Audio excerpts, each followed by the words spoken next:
ಗೊತ್ತಿರತಕ್ಕಂಥ ವಿಚಾರ, ನಮ್ಮ ಹನುಮಂತಪ್ಪ ಮಾವಿನ ಮರದವರು ಈ ಭಾಗದ ರೈತರಿಗೆ ಅನುಕೂಲಗಳಾಗಬೇಕು ಅಂತಕ್ಕಂಥ ದೃಷ್ಟಿಯಿಂದ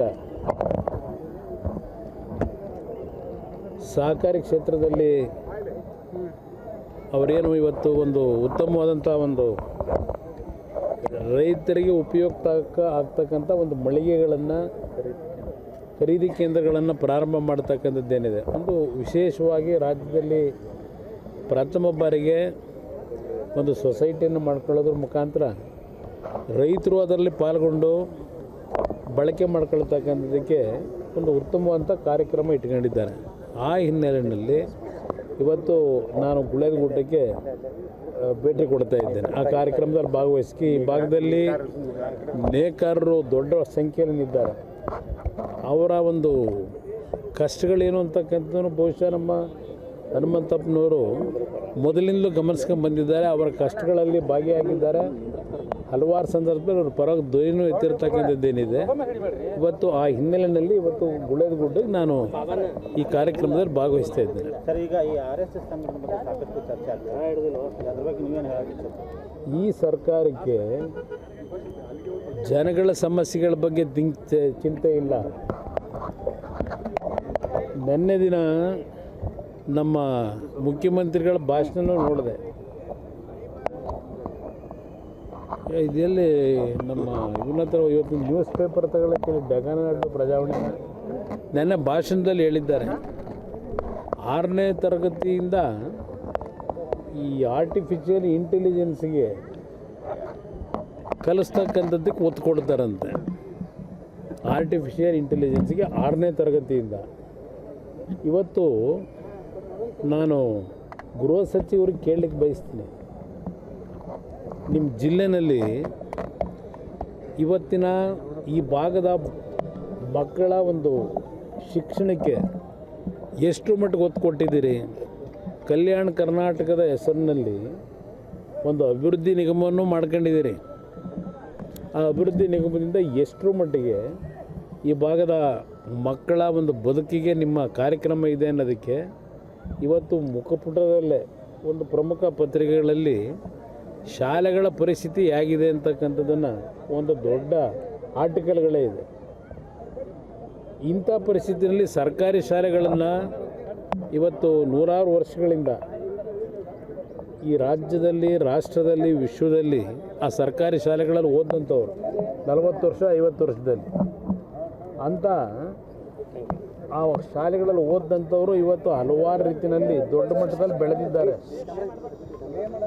ದೇಶಕ್ಕೆ ಹಲವಾರು ಕೊಡುಗೆ ಕೊಟ್ಟಿದ್ದಾರೆ. ಇವರು ಸ್ವಾತಂತ್ರ್ಯ ದಿನಾಚರಣೆಯಲ್ಲಿ ಭಾಷಣ ಮಾಡ್ತಾರೆ. ನೆನ್ನೆ ಅವ್ರ ಭಾಷಣ ಅಬಾ ಏನು ಆ ಭಾಷಣ ಇಲ್ಲಿ ನೋಡಿ, ಈ ಫೋಟೋ ನೋಡಿದ್ರೆ ಗೊತ್ತಾಗುತ್ತೆ. A school system caught in a drop out trap and learning gaps. ಇಲ್ಲಿ ಕಲಬುರಗಿ ಫೋಟೋ ಇದು.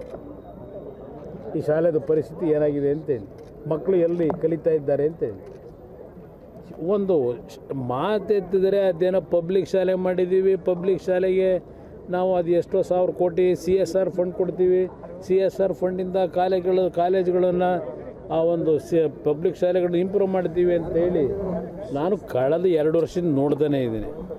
ಕಳೆದ 3 ವರ್ಷದಲ್ಲಿ ಪ್ರತಿ ವರ್ಷ 15,000 ಟೀಚರ್ಗಳನ್ನ ನೇಮಕ ಮಾಡ್ತೀವಿ, 15,000 ಶಿಕ್ಷಕರನ್ನ ನೇಮಕ ಮಾಡ್ತೀವಿ.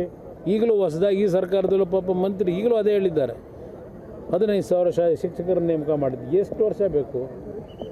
ಏನಿದೆ ಪರಿಸ್ಥಿತಿಗಳು? ಇವತ್ತು RSS ಬಗ್ಗೆ ನಂತರ ಚರ್ಚೆ ಮಾಡೋಣ. ಈ ಬಿಲ್ ತರೋದು ಅವೆಲ್ಲ ನೋಡೋಣ. ಮೊದಲು ಜನಗಳ ಪರಿಸ್ಥಿತಿ ಏನಿದೆ? ಇವತ್ತು ರಾಯಚೂರು, ಕಲಬುರಗಿ, ಯಾದಗಿರಿ ಮನೆಗಳಿಗೆ ಬೀಗ ಹಾಕ್ಕೊಂಡು ಇವತ್ತು ಗುಳೆ ಹೊರಟವ್ರೆ. ಅವ್ರ ಪರಿಸ್ಥಿತಿ ಬಗ್ಗೆ ನೀವು ಚಿಂತೆ ಮಾಡಬೇಕು. ಸರ್ಕಾರದಲ್ಲಿ ಯಾವುದ್ರ ಬಗ್ಗೆ ಚರ್ಚೆ ಮಾಡಬೇಕು? ಇವತ್ತು ಹೈದರಾಬಾದ್ ಕರ್ನಾಟಕ ಭಾಗದಲ್ಲಿ ಕಲ್ಯಾಣ ಕರ್ನಾಟಕ ಅಂತ ಏನು ಹೆಸರಿಟ್ಕೊಂಡಿದ್ದೀರಿ, ಎಷ್ಟು ಹಳ್ಳಿಗಳಲ್ಲಿ ಇರ್ತಕ್ಕಂಥ ಕುಟುಂಬಗಳು ಬರಗಾಲದಿಂದ ಇವತ್ತು ಮನೆಗೆ ಬೀಗ ಹಾಕೊಂಡು ಎಲ್ಲ ಊರು ಬಿಟ್ಟು ಮಕ್ಕಳ ಶಿಕ್ಷಣಕ್ಕೂ ಏನು ಮಾಡ್ತಾರೋ ಗೊತ್ತಿಲ್ಲ.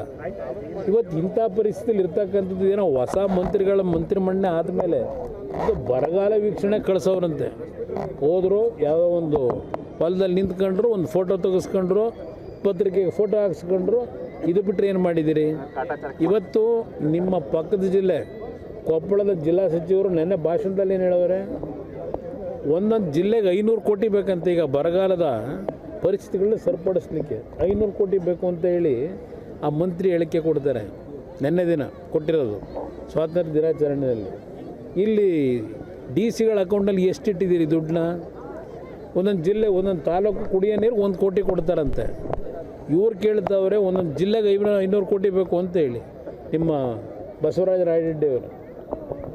ಇಂಥ ಪರಿಸ್ಥಿತಿನಲ್ಲಿ ಇದ್ಯಾವುದೋ RSSನ ಬಿಲ್ ಅಂತೆ, ಇನ್ನೊಂದು ಬಿಲ್, ಏನು ಪುರುಷಾರ್ಥ ಸಾಧನೆ ಮಾಡ್ತೀರಿ ಇದರಿಂದ? ಅದರಿಂದ ಏನು ನಿಮಗೆ ತೊಂದರೆ ಆಗಿರೋದೇನು? ನಾನು ಹಲವಾರು ಬಾರಿ ಟೀಕೆ ಮಾಡಿದ್ದೀನಿ.